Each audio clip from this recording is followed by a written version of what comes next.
Hello there. I hope you enjoyed our last video of prime factor methods, and in today's video we will try to find out highest common factor, that is HCF, or greatest common divisor, or simply called as GCD in this video.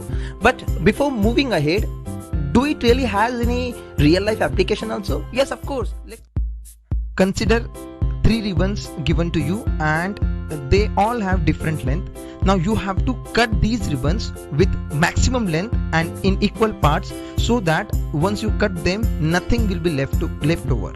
So at this condition, what do you think what can be done? Any idea? Yes, of course, say thanks to HCF, and that is why learning HCF is important.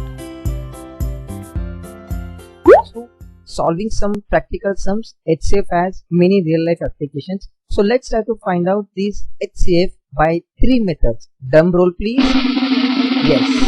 And these are the 3 methods of finding the HCF. And very first method that we are gonna learn today is nothing but by observation method. So let's begin with it. So here is the first sum. The number 12 and 60 are given to me, and just by observation I need to find what is the HCF or GCD of them. Now right now, very first, which is the smallest number of these two? It's 12, right? And you know, if you say the table of 12, we get 12 5s are 60, right? And once this happens, then you can say that 12 is the HCF of 12 and 60. Okay. Now consider one more number added to this group, that is 6, and now I need to decide which is the HCF of this. The way we decided, first of all, see which is the smallest number. Presently this is 6, and now in 6 table, do we get 12? Yes, we get 12. Do we get 60? Yes, we get 60. And when this situation appears in front of you, we can say the smallest of them is nothing but the HCF for them. But the condition is the remaining 2 number should appear in that table. Okay, so let's try a few more sums. Here are the questions in front of you, and now the very first thing that we need to check, which are the smallest number among them. So for 13 and 39, which is the smallest number? 13, yes. And in 13's table we get 39, that is 13 3s are. And what can we say? 13 is the HCF, right? Just by observation, just looking at them. So can you guess what can be the HCF for the 125? Yes, 25 is the smallest, and of course in the 25's table we get 25 for the 100, and that's why 25 is the HCF. Now is there any idea when 3 numbers are there, what can be the HCF? What we need to check? We need to check the smallest number.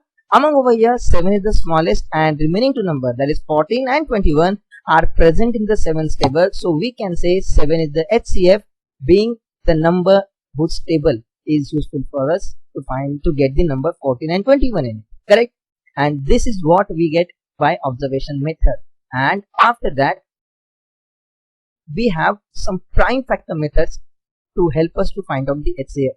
And if you have really understood my previous video of finding prime factors, then this method will be the easiest method for you. So let's begin with it. So boys and girls, here is the question on your screen, and as the name suggests, we need to find the prime factors of both the numbers to find the GCD. Okay, but the one thing you need to keep in mind, that we need to choose such a prime number which will divide both the numbers, 24 also and 36 also. Okay, so if you remember the divisibility test for 2, 3, 5, 7 and so on, then it is the best part for our lesson. Presently over here, both 24 and 36 are even number, so they can be divisible by 2. And if you add the digits in these numbers, you will come to know that the sum of the digits in both the numbers is such a way that it is divisible by 3. So first one, 24, 4 plus 2, answer is 6. So you get the 6 is there in the table of 6, in the 3, and 3 plus 6, if you add, you will get the answer 9, which is also present in the table of 3. So what we are going to do, we are going to divide both the numbers by 3. Okay, so here, and when you divide this 24 by 3, you get the answer 8, correct? And when 36 is divided by 3, you get the answer 12. Okay, now let's try and check for 8 and 12. Again, we have to check such a number which will divide both 8 and 12, and the number should be prime. Okay, so 8 and 12 being both even number, we can divide them by 2. Yes, and here is 2, and if you divide 8 by 2 we get the answer 4, and whereas when you divide 12 by 2 we get the answer 6. Okay, so again we get both the numbers even, so again we can use 2, yes, and when you divide that 4 by 2 we get the answer 2 itself again, and when 6 is divided by 2 we get the answer 3. Now we are at the end of the sum almost. Now numbers left or numbers with us are 2 and 3.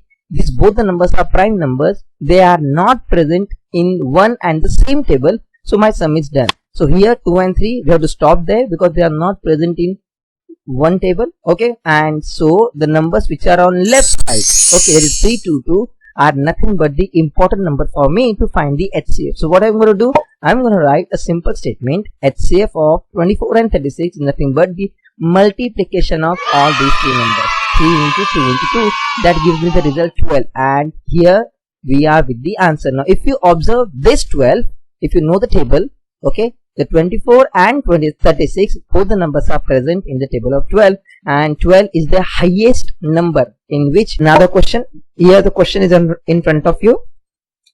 Question has 3-digit numbers. First one is 777, second one is 315, and next one is 588. Okay, so what we are going to do, we will find a number whose table all these three numbers are present, correct?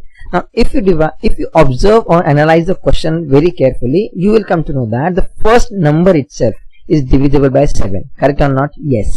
Okay, so what we are going to do, we will try to see that whether remaining two numbers 315, okay, and 588 are divisible by 7 or not. And if you do our regular division the way we are doing it, you will come to know that yes, these 315 and 588, both the numbers are divisible by 7. Okay, but how I started, I got the clue with the help of first number, that is 777. Okay, and then I moved on, then I gave some trials to check that whether remaining two numbers are divisible by 7 or not. Okay, so let's move on. So we are going to divide these all numbers by 7. Okay, and when you divide first number by 7, you get the answer 111. Okay, easy one. And now the moment you divide 315 by 7, how are we gonna get our answer? Okay, so first two numbers of 315 are nothing but 31. Okay, so less number than 31 which is present in the table of 7 is 28, that is 7 4 are 28, right? So that makes 3 as a remainder, and 3 and the last units place 5 makes 35, and 7 5 are 35. So we get the answer 45 over there. Okay, as a question.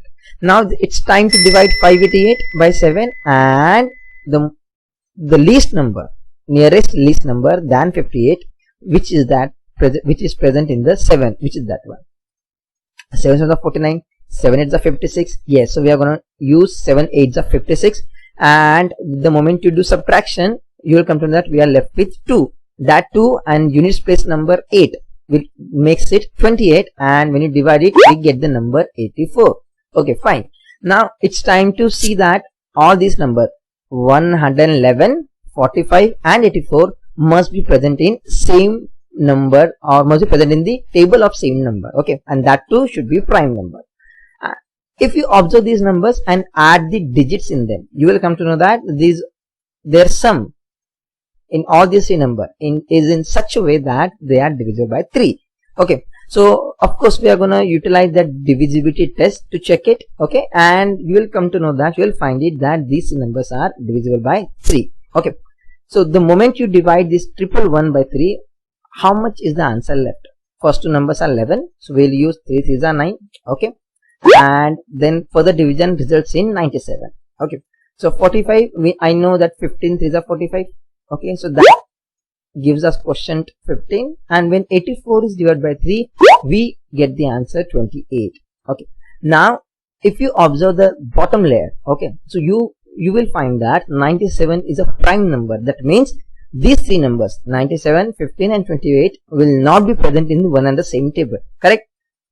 And that's why we have to stop here, because these three numbers are not present in one and the same numbers table. Okay, and that should be prime. Okay, so we are left with only two numbers in the LHS, that is 7 and and that's gonna make our HCF. And if you multiply these numbers 7 and 3, we get the HCF 21, and that's what we needed. Isn't it easy, guys?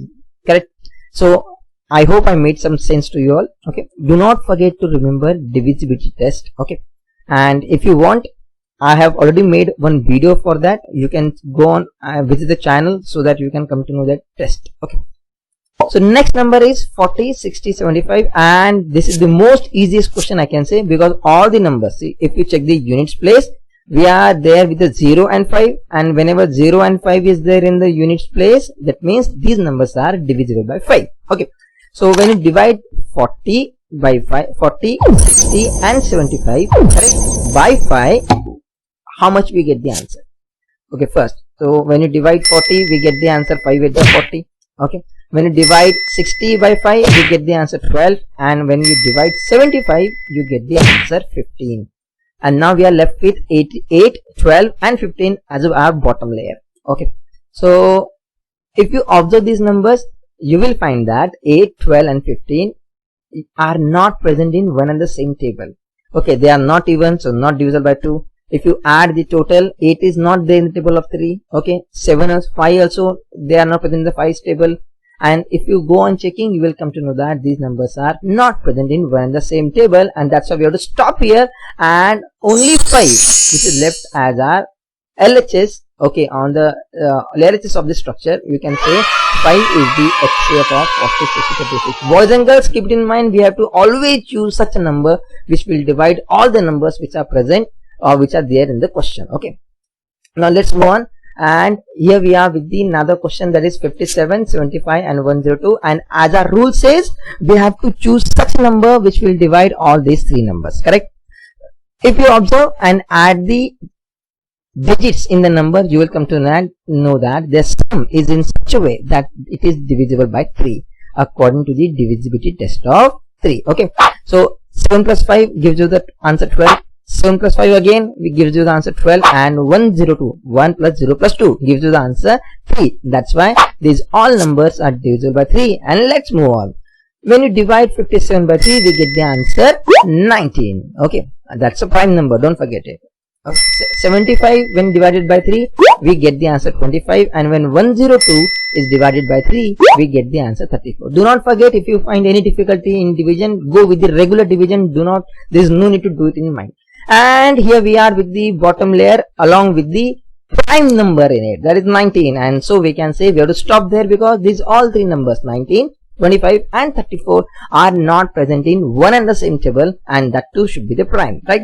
So we are left with 3 in the LHS, and that is going to make our HCF. Correct?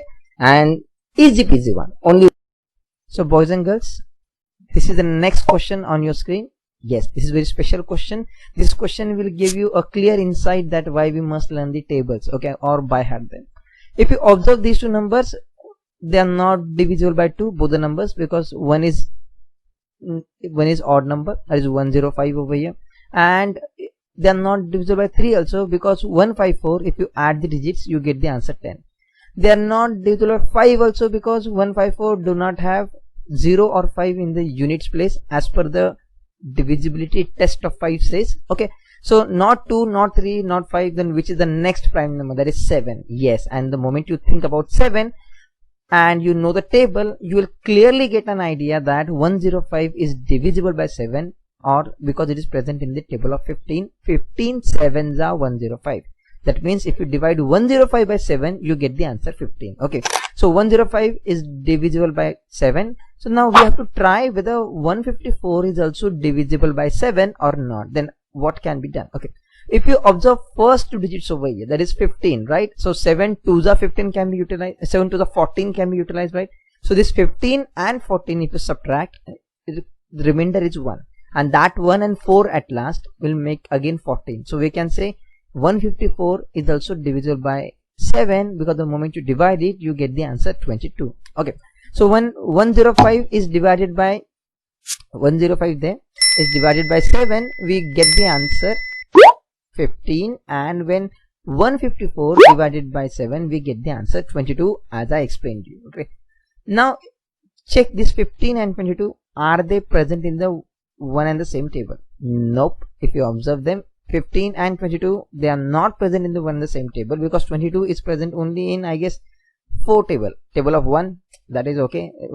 Any number can be present in table of 1, 22 itself, and then 22 is present in 2 and 11, correct? 2 11 are 22, and 2 and 11 are not dividing this 15, so we have to stop here because both the numbers are not there in the same table, and that makes our 7 over here in the LHS the main answer for our question. And this is very easy peasy one, because we got only one layer of the question and then sum is done. Okay, so here we are with the HCF, that is 7 for us.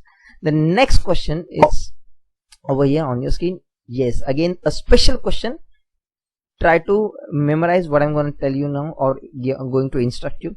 These two numbers are the consecutive numbers or successive numbers. That means 56, 57, one after other. Okay, these numbers are called as co-prime numbers, because the moment you find the divisors of them, you find only one as a common factor. Okay, so at this time, or at this situation, okay, the HCF of these two numbers will always be 1, because these two numbers are not present in any of the other number, any other same number actually. Okay, so what we are going to do, we are going to divide this 56 and 57 by 1, and that gives us the result 56 and 57 itself again, according to the rule. And why is this happening? Because 56 and 57 are co-prime numbers. So whenever you come across with the co-prime numbers and you know them, they are co-prime, then of course you have to write their HCF as 1. Okay, and if you are not able to find any number which is dividing the given numbers, and you are at the first layer of the question, okay, that is the first layer, 56 over here, 57 over here, first layer. Okay, so at that time you have to use 1 itself, and then the sum will get over, and the 1 will be the HCF for that number. So keep it in mind, take it as a rule that HCF or the GCD of a co-prime numbers is always 1. So here is one more pair of the co-prime number for you, 16 and 27. If you try harder and harder, even then you are not able to find the same number which will divide 16 and 27, because they are co-prime number, and that make their HCF as 1, likely that we got for 56 and 57 also. Okay, so I think I made very clear to you all that for the co-prime number, the HCF will always remain 1. Okay, so we have completed 2 methods. First, by observation, the way I told you, the smaller numbers table, bigger number should be present. Prime factor methods, we just learned them now, and we are gonna head towards the division method present. Okay, so what happens in the division method? So here's a question for you. Find the HCF of 525 and 275 by division method. Okay, so very first we have to decide which is the smallest number among them, 275, and this 275 will be taken as divisor and 525 will be taken as dividend, and we have to go for the division method. Okay, so how to divide? This is a special division. This is not the regular division that we find that we usually do. Okay, what we do, very first, which is the smallest and nearest number in the table of 275 over here for 525, that is a oneza itself. Okay, so the moment you use oneza, then we have to subtract 275 from 525, and what is the result? We get 250. And now this 250 will act as divisor. Okay, and 275 over here will be taken as dividend. So always keep it in mind. We just divide once, whatever the remainder we get, like 250 we got over here, okay, that will be taken as a divisor then, and the previous divisor, that is 275, then will be taken as dividend for that 250. Now again start division for in the 250s table, which is the nearest and smallest number for 275, that is oneza itself again. So again we took oneza.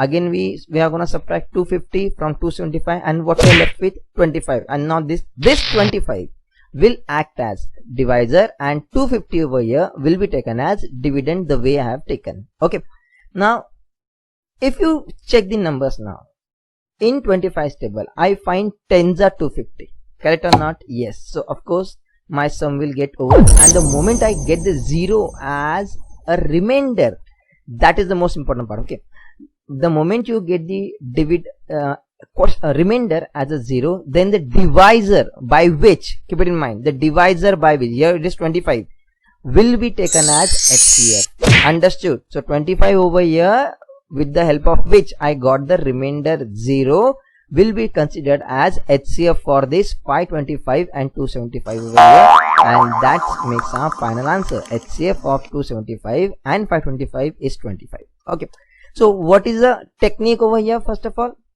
that divisor of the first layer will be taken as dividend, and the remainder of the first layer, that is 250 over here, will be taken as a divisor then. So 275, which was the divisor over there, it was taken as dividend, and then again I carried out the division, and in this manner you have to go on until you get the answer 0. And the moment you get the answer 0, then that divisor, keep it in mind, that divisor presently over here 25 will be taken as HCF for those two numbers. Clear? So this is a division method. This is the best way to find the HCF. I like it a lot.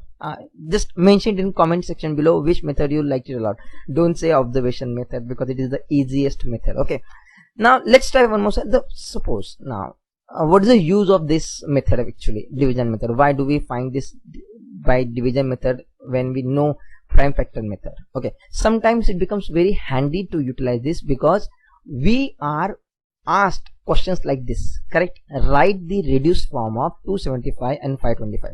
So at that time, what is the best way? Find the HCF of 275 and 525 over here by division method in easiest possible manner. You get the answer 25, and then this 25, the HCF one, okay, will be utilized as common divisor for both of them. So I'm gonna reduce this 275 upon 525 by dividing this both the number, that is numerator and the denominator, by 25, and you get the answer 11 upon 21, and that's what we needed. So whenever you get the question like write the reduced form, okay, and the fraction is given, you find the HCF first by division method, use that HCF to reduce the fraction then. Okay, that is the best way. And if you know the number, see, if the numbers are smaller, we can go ahead directly, but the numbers are bigger, then it is best way to find the HCF first. Okay, so let's try one more sum presentation. So over here, I'm gonna combine the question now. Find HCF by division method first, and then reduce this fraction. Okay, so what sir said you to check? First of all, the one which is the smallest number among these two will be taken as divisor. So which is the divisor present over here? 76, right? So here is the division structure. Now, so which is the nearest and the smallest number in the table of 76 considering 133? So what do we get? Again 1 za. Okay, so the moment we took 1 za, that means we have to subtract 76 from 133. We get the remainder as 57. Now this 57 will be acting as divisor for the next group. Okay, and what will be the dividend? Any guess? Yes, the 76 will be taken as dividend for the next question. Okay, next layer actually. Now in the 57th table, do we get 76 or do we have any nearest number to it? Any idea? Yes, of course we are going to take 1 za again. Okay, most of the time we are getting the answers 1 za, 2 za only. Okay, most of the time, not every time. The moment you do the subtraction the way we are doing in the division, I'm left with 19. Now this 19 over here will be acting as divisor, and the 57 will be taken as dividend. Okay, always keep it in mind, the previous divisor is taken as dividend. So previous divisor is 57, so will be taken as a dividend. And the moment I say the table of 19, I find that in 19's table 3 za, we get the answer 57, and that makes our remainder 0. And the moment we get the remainder 0, that is aha, voila moment. Okay, because this 19 over here will be considered as HCF because 0 is there in the remainder, correct? And that is our final answer. Okay, now as we got the answer 19 as HCF, now it is time to reduce the fraction. Okay, the reduction tells us that we have to divide this numerator and denominator both by 19, correct, as they have HCF 19, right? So divided by 19, what do we get? 19 4 the 76 and 19 7 the 133. And the way I told you, you must learn the table of 13, 17, 19 carefully and memorize them. So like this sums becomes very easy if you know the table. Okay, so as we got the answer, so we can say the 76 upon 133. The fraction is reduced to its simplest form, that is 4 upon 7. Stay tuned, boys and girls, and if you have any difficulty or the problem, you can drop it down in the comment section below. I will try to solve it, not immediately but definitely. See you soon. Bye bye.